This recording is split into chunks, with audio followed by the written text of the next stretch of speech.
আসসালামু আলাইকুম, কেমন আছেন আপনারা সবাই? আমি আলহামদুলিল্লাহ ভালো আছি। আবারও চলে এলাম মুবাশির রিল লাইফ থেকে ছোট একটা ভিডিও নিয়ে। প্রত্যেক বছরে আম্মুদের সাথে ঈদ করা হয়, কারণ হচ্ছে আগে আম্মুরা চট্টগ্রামে ছিল। তো বাড়িতে যাওয়ার পরে হচ্ছে গত বছরও আম্মুরা আমাদের সাথে ঈদ করতে চট্টগ্রামে এসেছিল, কিন্তু এই বছর আসতে পারেনি। তাই হচ্ছে আমরাই চলে গেলাম আম্মুদের সাথে ঈদের পরে হচ্ছে কিছু সময় কাটানোর জন্য। এদিকে ইহানার আব্বুরা আমাদের সাথে যাওয়ার কথা ছিল, যেহেতু ঈদের পরের দিনই হচ্ছে বাড়িতে আসবো ভেবেছিলাম, কিন্তু কিছু সমস্যার কারণে হচ্ছে আসতে পারিনি। তো যাই হোক, যেহেতু এখন আসছি, তো ইহানার আব্বুকে তো আর আনা পসিবল হয়নি, কারণ হচ্ছে ওদের জব খুলে ফেলেছে। তো আমি ভাবলাম আমি যেহেতু চলে যাব, ওর খাওয়া দাওয়ার একটু অসুবিধা হয়ে যাবে, ভাবলাম টুকিটাকি হচ্ছে রান্না করে ডিপ ফ্রিজে রেখে যাই, ও হচ্ছে শুধু বের করে হচ্ছে গরম করে করে খাবে।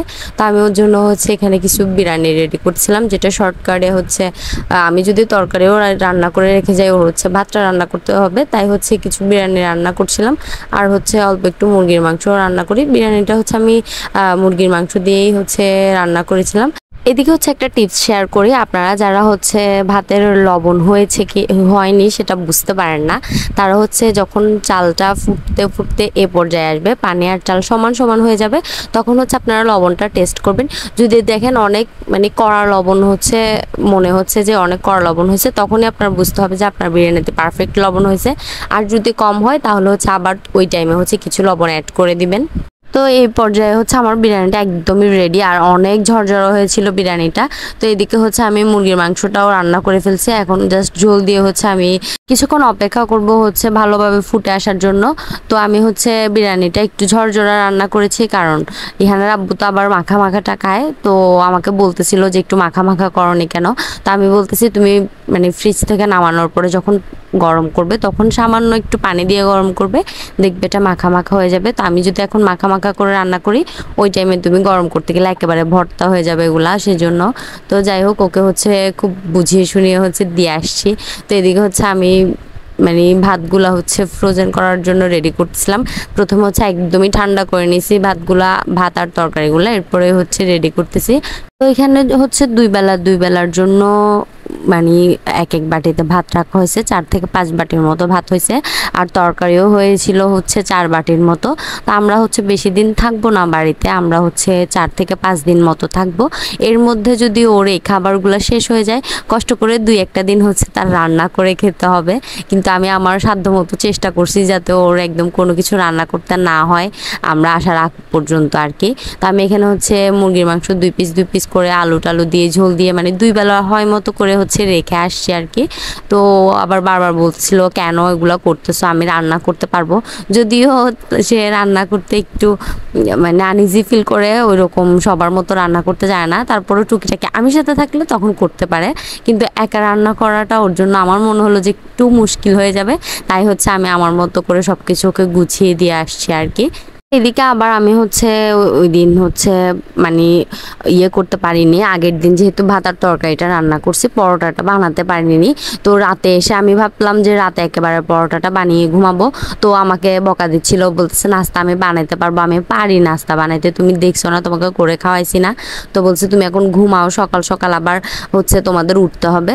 তো বকা শুনে হচ্ছে ঘুমাই গেছিলাম। তো ওকে ঘুম পাড়িয়ে আমি আবার হচ্ছে 3টার দিকে উঠে যাই, কারণ হচ্ছে আমি কিছু পরোটা ফ্রোজেন করে যাব ভাবছিলাম ওর জন্য। ও শুধু হচ্ছে চাটা বানিয়ে নিতে হবে সকালের জন্য। তো এখানে হচ্ছে আমরা আসার আগ মুহূর্ত পর্যন্ত ওর যে কয়টা হচ্ছে নাস্তা লাগবে, ওই কয়টা নাস্তা আমি প্রায় 15 থেকে 16টা নাস্তা বানায় রাখছি, যেহেতু আমরা 4 দিন আসবো। সকালে 2টা করে খেলেও হচ্ছে ওর হয়ে যাবে এগুলা দিয়ে। তো আমি হচ্ছে এখানে পরোটাগুলা হালকা হালকা সেকেও নিছি, যেহেতু আমার কাছে অতগুলো পলি ছিল না, ডিরেক্ট হচ্ছে কাঁচা রেখে দিব।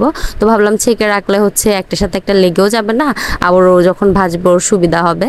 তো ওইগুলো ফ্রোজেন করে হচ্ছে আস্তে ধীরে রেডি হয়ে, যেহেতু ভোর হয়ে গেছে, সকাল সকাল হচ্ছে আমরা রেল স্টেশনে চলে আসি আর কি।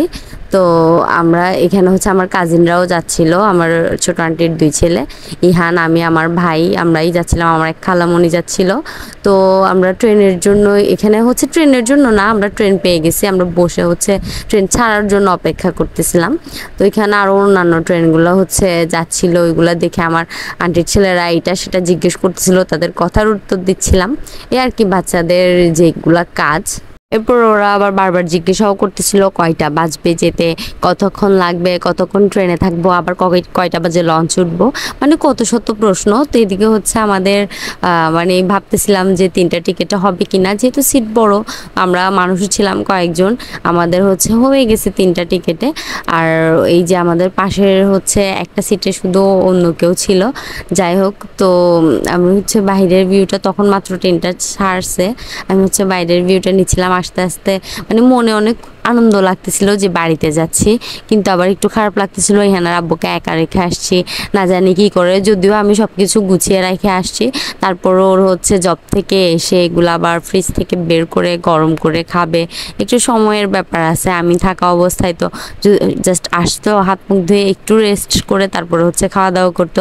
এখন হচ্ছে নিজেরও একটু কাজ করে নিতে হবে, কিন্তু হচ্ছে আসাটাও একটু জরুরি ছিল, জরুরি ভিত্তিক ছিল, তাই হচ্ছে আসছি। যদিও আগে থেকে প্ল্যান ছিল যে আমরা বেড়াতে আসব, কিন্তু পরে হচ্ছে আসাটা একটু জরুরি হয়ে যায়, তো ওকে নিয়ে আসতে পারিনি, যেহেতু ওদের জবের ছুটি ছিল ঈদে, তো ঈদের পরে তো আবার হচ্ছে গ্যাপ দিলে একটু প্রবলেম হয়ে যাবে, তাই হচ্ছে আর অতটা ওকে জোর দেই নাই মানে ছুটি নেওয়ার জন্য। তো এদিকে হচ্ছে ইহান কিন্তু ট্রেন ছাড়ার আগে ঘুমিয়ে পড়ছিল, তো কিছুক্ষণ ট্রেন চলার পরে যখন বারবার হর্ন দিচ্ছিল ও হচ্ছে সজাগ হয়ে যায়, আর উঠেই তো সে মহাখুশি যে ট্রেন চলতেছে, পাশের ট্রেনটা আমাকে সে দেখাচ্ছিল আর বলতেছিল, আমি জিজ্ঞাসা করতেছিলাম নানু বাড়িতে যাচ্ছ, তোমার মজা হচ্ছে? বলতেছে ট্রেনে অনেক মজা হচ্ছে, মানে ওর ট্রেনে ভালো লাগতেছে। আর এদিকে ও দেখাচ্ছিল যে ট্রেনটা নাকি এভাবে চলতেছে, প্রথমে বলতেছিলাম তুমি কি করতেছো, পরে বলতেছে ট্রেন চলে ট্রেন। হাতটা যতই হচ্ছে ওর নামিয়ে দিচ্ছিলাম ততই ও উঠিয়ে উঠিয়ে হচ্ছে দেখাচ্ছিল এভাবে নাকি ট্রেন চলে।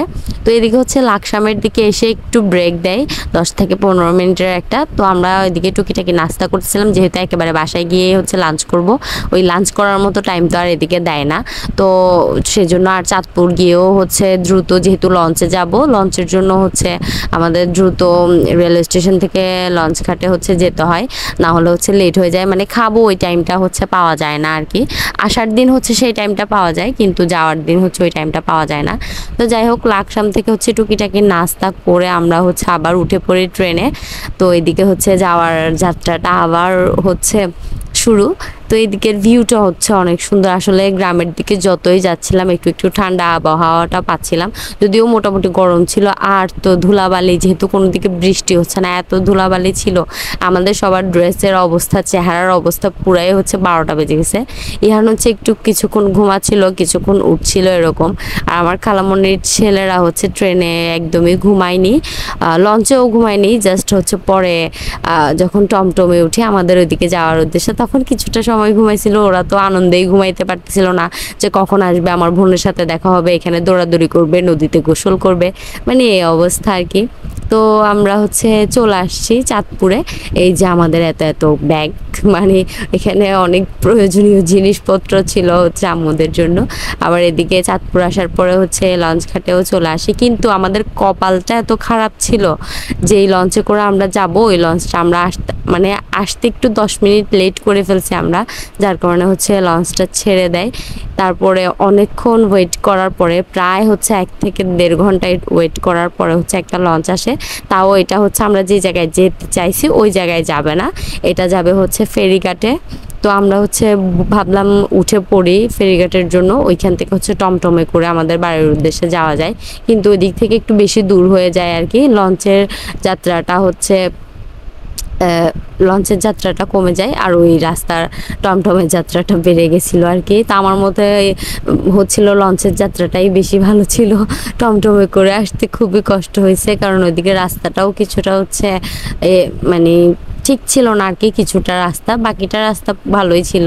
তো যাই হোক, আমাদের হচ্ছে এই লঞ্চটাতে করে যাওয়ার কথা ছিল, পরে আমরা হচ্ছে যাইনি, এই লঞ্চের যে যাত্রীগুলো ওইগুলো এই লঞ্চে চলে আসছে, কারণ ওইটা হচ্ছে ঢাকার উদ্দেশ্যে চলে যাবে নাকি।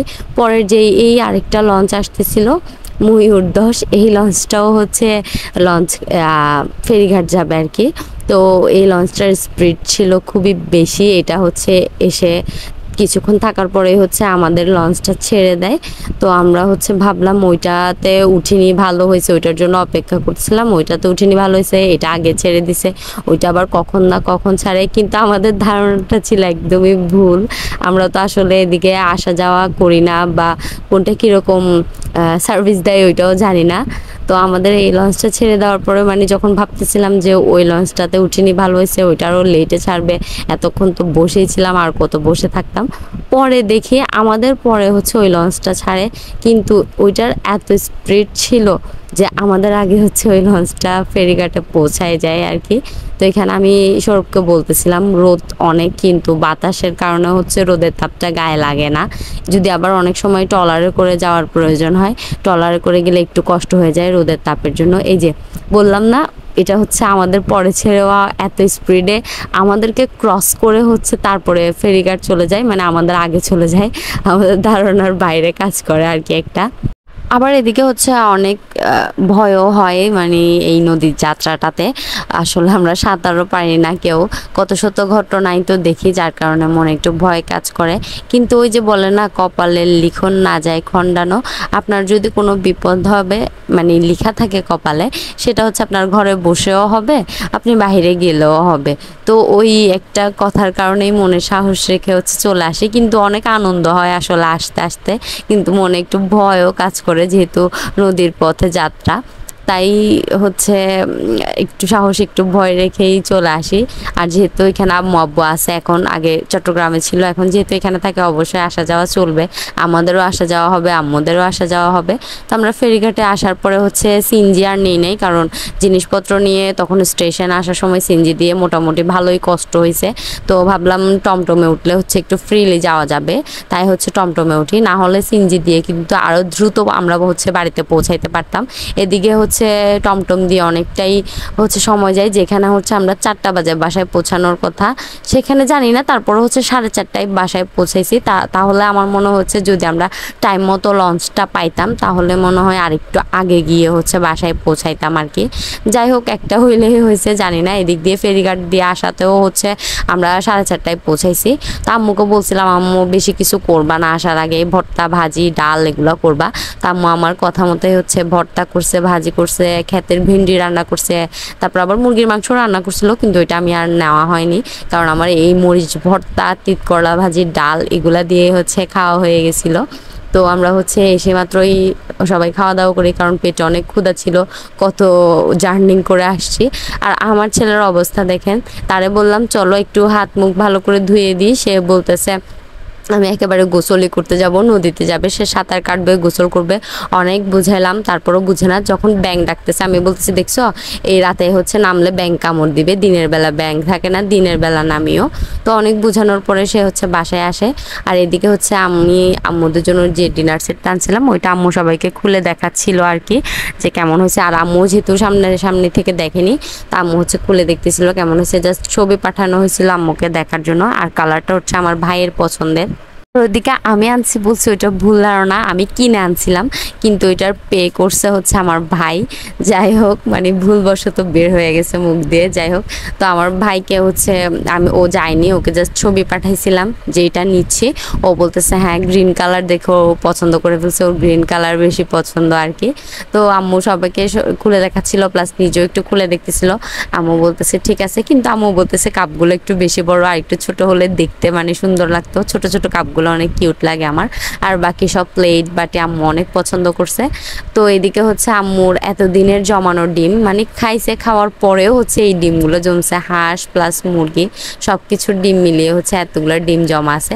এরপরে আবার কিছু ডিম আম্মু আনবে, যেগুলো হচ্ছে আম্মু বসানোর জন্য রাখছে। আর এখানে হচ্ছে আমাদের গাছের মরিচ ছিল, মানে এগুলো শুকায় রাখছে, এগুলো হচ্ছে সেলের জন্য রাখছে আব্বু। এখানে কিছু আছে, উপরে আছে কিছু, তারপর আবার হচ্ছে নিচে কিছু আছে, আবার ওই রুমে কিছু আছে, মানে অনেকগুলাই মরিচ এখানে হচ্ছে পুরো ঘর জুড়ে। তো আমাদের যেহেতু নতুন বাসা, আস্তে আস্তে আরও রুম হবে, তখন সব কিছু সেপারেট হয়ে যাবে, এখন একটু এলোমেলো আছে। তো এই তো আজকের ভিডিওটা হচ্ছে এই পর্যন্তই রাখবো। যদি ভালো লাগে থাকে অবশ্যই লাইক কমেন্ট এবং শেয়ার করে দিবেন। আর আরও গ্রামের ভিডিও দেখার জন্য হচ্ছে আমাদের সাথে পাশে থাকবেন। সবাই ভালো থাকবেন, সুস্থ থাকবেন। আল্লাহ হাফিজ।